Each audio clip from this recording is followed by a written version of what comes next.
بس بحب بس شغله واحده، انه هو اسم الله، وهو شخصيه دينيه بتتبع لنا نحن بنقدسها، نحن بنعبدها، نحن بنصل منها لها، فما بنسمح لكم تقولوا شيطان.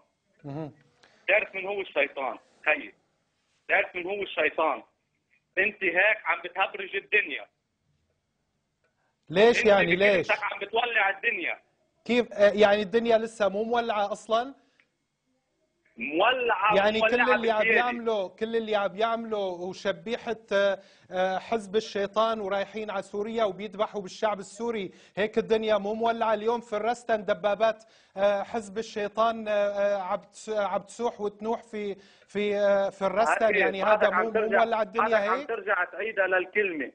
حط لي الحزب شيء سياسي، وحط لي الدين شيء عم بحكيك دين، هي شخصيه أنا ما دينيه عم ما بحكي بنقدر دين، نتعرض لها ابدا. أنا لا أتكلم في الدين الآن، أنا أتكلم في السياسة. هذا الرجل لا يستحق أن يكون اسم الله هذا بجانب الرجل اسمه. بشرفك وبشرف اكبر راس بهالدنيا، بشرفك وبشرف اكبر راس. صرماية أصغر ثائر في سوريا بشرف راس حسن نصر الشيطان، واللي أكبر من حسن نصر الشيطان. وشكرا لك على كل